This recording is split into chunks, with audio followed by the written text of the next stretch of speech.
In today's update video, I'll give you some tips and tricks for drumming up new business in a trash company. And then we'll also do the numbers update like you guys like. So we'll see how many customers we have, what our expenses are looking like, and you always got to save a little frog if you have the opportunity.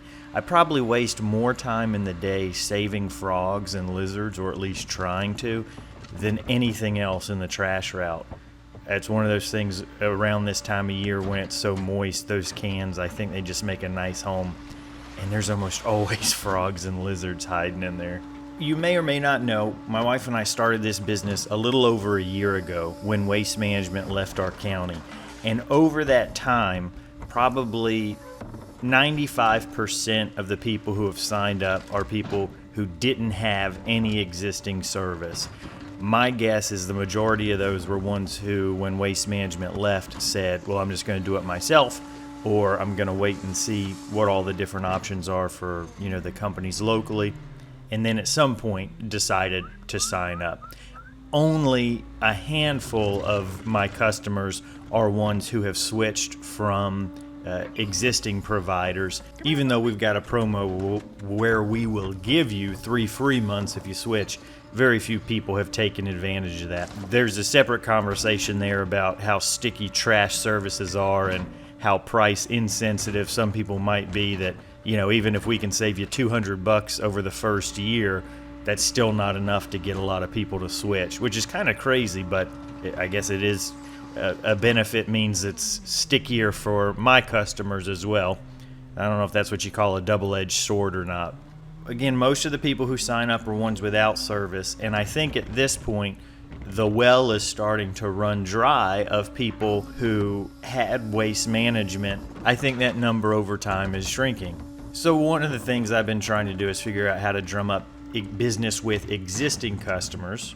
And with trash pickup, there's not too many extra things I can offer. Oh, there's a missed pickup. Can's got to be out by the street before we can pick it up.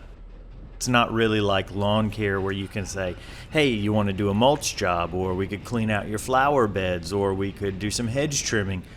All I do is pick up the trash, and I know a lot of folks in the comments will say, well, you should offer recycling or trash can cleaning, or, I've heard a lot of different comments, and the goal is to offer a service that I can already perform with the equipment I have, not have to go out and invest another $5,000, $10,000, $15,000, $20,000 in some infrastructure to be able to provide this second service. So really one of the main things I can do is just pick up more trash. And Jobber makes it really easy, but there's been a couple times where I will offer a discount on a second can.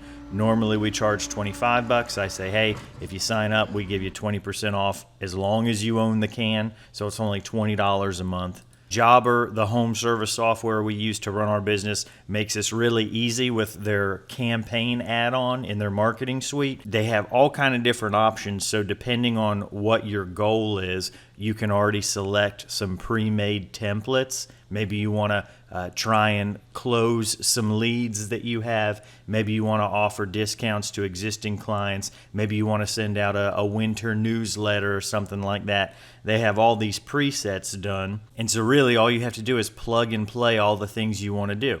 So if you say, well, let me offer a one-off discount to people, it'll generate this form letter that does a lot of the work for you. And then from there, you can adjust things and add variables and insert pictures and change the message. And it makes it all really, really easy, so that the amount of work you have to do, we're talking 5 or 10 minutes of planning, and then you get to send this email out to your entire customer base. And at least for me, every time that I've done this, which granted it's only been twice, so I'm not running off of a ton of data, but there's a couple people who will take advantage of that. So if you're talking about 1% of my customer base each time this message is being sent that's taking advantage of that offer, that's an incredibly cheap and easy way to get some more cans out, to increase revenue. Obviously, you're not making as much as if you placed a new can, but the benefit of a second or third can at an existing customer's house is the fact that you don't have any extra drive time, any slow down or speed up time, because when you're coming up to a house, you have to press on the brakes and slow down. I've got to get out of the truck if I'm not already on the back of the truck, and I got to get back in. And so there are some efficiencies that come from having multiple cans in the same spot that make up for the fact that you're not making as much money as if it was, $36 a month from a brand new customer. So that's one thing that I've been doing lately that has been pretty helpful to getting some extra business. And again, Jobber makes it very easy where I really don't have an excuse not to try things like that because there's so little work involved and it makes it very streamlined. Any of the times I talk about Jobber, there's always a link in the description for you guys to try a free trial and then a discount after. So if software is something that you're looking for, or if you think it could help your business, which I know it's the only way I'm able to run this business, feel free to check out that information in the description, in the comments, or feel free to shoot me an email with any specific questions you have. And then there's a few other tactics for drumming up new business that I'm not quite ready to share yet, just because of how public these videos are and the fact that they are live. So what I'm talking about is happening now, and they are viewed locally. So that's you can read between the lines on that one. Another thing you're seeing, obviously this is a point of view video. I have a GoPro mounted to my head. I have what's called Super View, which is the widest angle lens, so you should see the most action on the screen. I think there is a little bit of distortion. The other thing that I turned on was something called Hyper Smooth, which is some kind of setting that basically it does what it says. It smooths things out so that it's not as jerky if you're moving your head around, which I am all the time. So give me your feedback on this, if it's something that's making you motion sick, or if you can watch it with these settings. I've been trying to do point of views every once in a while because people ask for them, but I feel like sometimes the camera is a little too jerky. This one turned out decent with those settings, so I do want your feedback on if you like this. I do feel like this view, aside from the potential for motion sickness in some folks, I do like it a little bit better because it shows you what the work is actually like versus when I mount a camera on the truck and you just see like a top-down view of me. But let me know what you think about that. A quick note about some upcoming videos. Around 300 hours I did preventative maintenance on the Isuzu truck. That was on an SD card that I thought I had lost. So it was gone for multiple weeks, but I did find it. So that's something that we're working on. So you'll get to see what oil, fuel filter, air filter changes on the Isuzu look like. That's something I'm going to try and do every 300 hours maintenance on the truck. With garbage trucks, I was taught that you don't really go based off of the miles like you would a normal vehicle, because of the fact that these things start and stop so much, and they do their work when they're not moving, right? So if you're just looking at 5,000 or 10,000 miles for an oil change, you're going a lot longer with the amount of idle time that engine has done. So that's why hours are what you want to look at rather than miles. Let's see, what other interesting tidbits could I give you? The truck is seeming to pack more weight as we go on, and I think that's because one of the engineers that I talked to from pac-mac, well, the only engineer that I talked to at pac-mac, and again, that's just because he reached out to me, not because the pac-mac company talks to me. I don't know if they don't like me or don't care about social media or what, but the times I've tried to see if I could, get some kind of a partnership or workflow started with them, I never hear anything from them. But I did have one engineer who saw my videos and reached out on his own and said, hey, I saw your videos, let me know if you have any questions. He's been real helpful. But when I first got this truck, one of the things he said is that when garbage trucks are brand new, the brand new paint on them actually hurts their performance. When it's bare metal, there's less friction, and when there's less friction, then it means it works better. The trash slides in and out better. The compactor can pack more, and it's kind of an interesting thing that you wouldn't ever think about, but it does make sense that paint is an opposing friction surface. I don't know why I said that, like it was a technical term. I don't even know if that made any sense. But the paint causes friction between all the trash and the metal and everything. So as it's worn out, I think we have been getting a little bit more compaction rate And I don't know if I'm making that up, but it does seem like as the paint wears out over time, we're able to smush more and more in the same amount of space. One of the highlights of my day is feeding dogs. So I always get permission. I've got some Milk-Bone dog biscuits I buy off of Amazon and hand those out. He's a very sweet little puppy. I've always fed him from the top of that thing. Just recently he started coming down and onto the ground level. So I'm warming up to where he's going to let me pet him. I think I've done this. It's been a few months, so we've probably got a dozen visits or so at least of me feeding him. But he always does that little thing recently where he barks at me, but I don't think he's angry. His body language doesn't look like it. But he's a good puppy. I remember last year when we dropped off cookies at the end of the year as a thank you, he had took them into the backyard and tried to get into them. So the customer ended up saying, "Oh, I didn't get one of those," because a lot of people were posting on Facebook what they, the pictures of their cookies that they had gotten. And somebody said, "Oh no, I didn't get one. Somebody must have took it, or my dog must have gotten it." And yeah, it turned out that lab you saw, he had taken it to the backyard and was trying to open it up. So the customer found it with like teeth and claw marks all in it, but he didn't open it up, so they were still able to enjoy the cookies. This was an interesting shot, the one you see here. This is somebody who the weight of what they dump is so much that we had to ask them to get a third can, because this is the only house where the tipper, you can see it actually struggling to lift the weight of it. And not in this week, but many of the weeks that we visited, there's been so much weight in the can that the arm that tips it, you can hear audibly. It's a different noise, and it's also much, much slower. So we said, this is not something that's normal. The amount of weight that's being dumped, this is the most we have out of all of our customers. So just to avoid damaging the truck, we're going to have to get you onto a third can, which at first they weren't really happy about, but I just had to explain that it's nothing personal. This is the only stop this happens on where there is so much weight that our truck is actually struggling to lift it.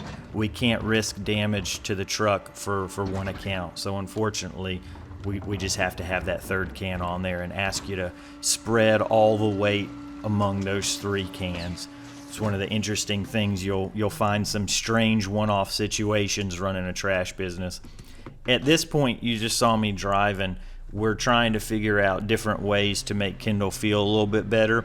In a recent video, we installed a suspension seat, which it does help a lot as far as comfort when you're driving down the road. It absorbs bumps a lot better.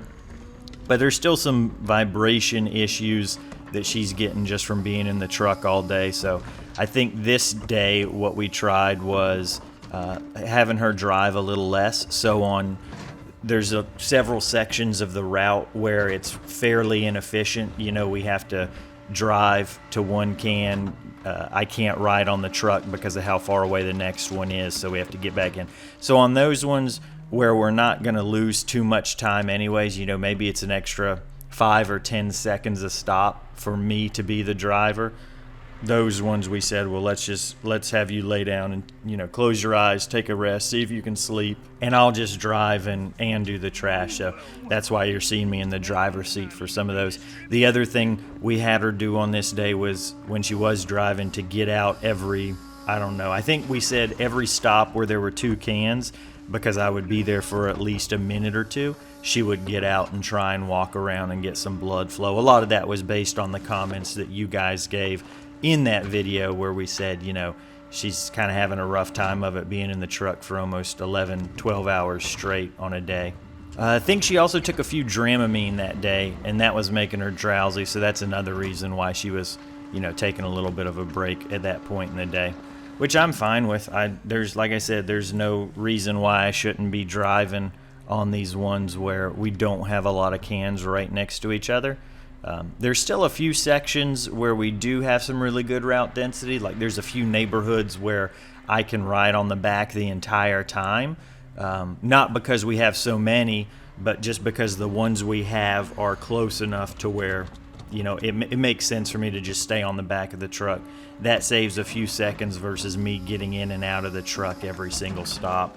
Getting into the update numbers, we have 196 clients and 231 cans. That generates almost $2,000 in income for the week. When we look at our expenses, if you've been following along, these really don't change much. We've got a ton of overhead expenses. The truck insurance is $10,000 a year. The truck payment, that is an interest-only payment for a home equity line of credit. That's how we purchase the truck. That usually ends up being around $850 a month. It's based on the number of days in a month, so it varies. But I think we just say $900 to be safe, so that's where the $225 comes from. And then the trailer payment, we have a dump trailer that we started off with. I bought that for $15,000 about a year ago. It is on 18-month, no interest, even payments. So that's like $70 a month. Let me see. $830 roughly a month, which breaks down to $207.50 a week. I am hoping that by the next update video, that trailer will be gone. I know I've been saying that for probably 6 months now, ever since it went down south to do some disaster relief, because we just don't need it anymore. It's not a good backup for us. The amount of work it would take to service all these with a dump trailer, the dump trailer is not going to be an option for us moving forward. To service our clients with, we would have to have a second garbage truck, which that's a longer term goal we have. But we do have someone who is interested in purchasing the trailer, and hopefully in the next few days that's finalized, but you'll hear in the next update video whether or not that panned out. So when we add up those expenses and subtract it from the income that we've got, we have a rough profit of $12,080. This is very simple math. It doesn't take into account all the other expenses of the business. I bought some decals for the truck. We have, every once in a while, I'll have to buy a new batch of gloves, or I've got some boot liners I wear at the landfill to try and keep some of the muck out of the truck. That was a nice little rhyme. So there's ongoing expenses that are just really tiny, and I'm not going to sit there and account for every single one. So just keep in mind, this is very simple, generalized math to give you a rough breakdown of our numbers. For this given week, our day started at 3:33 and we got back at 3:03. I'm not making those numbers up. We really did leave the driveway on the dot, 3:33. We pulled back into the driveway, 3:03. That's 11 and a half hours. If you've watched the videos before, you know this, but a lot of that is non-productive time. So we have 2 trips to the landfill. Each of those trips takes about an hour total. Maybe it's 20 minutes to get to the landfill. Maybe we're at the landfill for 30 minutes. Maybe it's another 20 minutes to get back on the route. So we lose generally 2 to 2.5 hours because of those landfill trips. We also have about an hour's worth of breaks that we take over the day. Then we also lose some time in fueling the truck up at the end of the day. So that 11 and a half hours, that's not 11 and a half hours of garbage collection. It's probably closer to 8 hours of garbage collection. And of that garbage collection, I don't know, 60% of it at least is probably just driving around. That might be something I can break down with more specificity in another video. But a lot of the day is spent driving. Since there are 2 of us, that 11 and a half hours means 23 man hours. That's how many hours we would have to pay somebody if they were doing the work for us. And eventually, when we get to the point where the business can afford it, that's what we'll base our own pay off of. So that means if we take our almost $1,300 profit and divide it out by 23 man hours, then that means each one of us makes an hourly rate of about $55 an hour for our work. Now that's up almost $5 an hour from the last month's video. And that's mainly because we've got more customers. If we can get rid of that trailer, that will bump us up almost another $9 an hour, each one of us, because that's an extra $200 and whatever dollars per week that we don't have to put out towards the dump trailer payment, but rather we can just put towards ourselves. And again, we aren't actually making any money personally from the business. We are not paying ourselves. We haven't paid ourselves this past year, and it's probably going to be another year before we can pay ourselves. We are not living at all off of this business. And I would say, I said this back when I was mowing lawns, and I'll still stand by it now. If you want to start a business, do it when you don't need the money to live off of, because when you can pour all the money right back into the business, that's when you're going to have the best growth, or the most growth, I should say. And we've been able to do a lot with this business as far as what we pour back into it, which has been everything, because of the fact that we had savings to live off, because of the fact that we've been pretty frugal in our lives overall, because of the fact that we are not overextended with any type of debt or credit card payments that we have to float while we're doing this. This isn't a personal finance channel. I'm not diving into that, except to say, if you want to start a side business, do it when you've already got some other income or money that you can live off of. And the last little bit of information that might be interesting, this is the first week we've dumped more than 10,000 pounds. So we dumped 10,220 pounds over 2 trips to the landfill this day. That would have cost us $153, except the landfill that we dump at, it is part of some interlocal agreement between 3 counties, one of which is the one I live in. And part of that agreement says that if a county's resident brings trash to that landfill, then the county itself has to pay for it. So even though we're getting paid to pick up the trash, Baker County, the government of Baker County, is who ends up paying the fee for that. So we just get a receipt at the end of the weigh-in session at the landfill, but we don't have to pay anything. I would assume they just settle up every month. The landfill probably sends them an invoice or something. But it's really nice to not have that expense. Tipping fees or dump fees are going to be one of the largest line item expenses in a garbage company, and the fact that we don't have to worry about that is just icing on the cake. So that's where we're at for May's update. If you've got any questions, as always, leave them down below. Shoot me an email, whatever's easier for you. I wouldn't say I've had a lot of people ask for this, but I have had maybe a half dozen people over the past few months ask if they could do like a consulting call or a coaching call, and that they'd be willing to pay.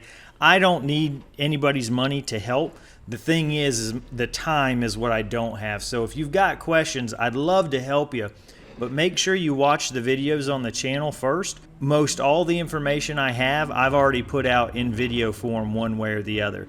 If you've got specific questions about your scenario that aren't addressed, I'd love to help you with them. Just shoot them to me in an email. That way I can answer them at my leisure, and we're not having to tie up a phone call or a video chat in the middle of the day while I'm trying to do some work, something like that. Ultimately, it just comes down to time availability. There have been a few times I've gotten a phone call in the middle of the work day, and I think it's a business call, so I answer it, and it's somebody that just says, hey, I watch your channel and I want to know about X, Y, and Z, and they just launch into the question, and I have to say, well, hey, thanks so much for calling, but right now I'm kind of in the middle of something, so go ahead and shoot me an email and I'll help you out that way. I hope I didn't come across like a jerk in those instances, but I usually do, so I apologize if that's the case. So we do have that maintenance video that hopefully will be done in a week or two. We have some tire pressure monitoring systems from Pressure Pro that we got in. That's going to make my life much easier, especially given how often we are catching nails in tires, so we can make a video about that. Those are some of the things that are coming up on the channel in this next month. As always, thanks so much for watching. I really do appreciate it.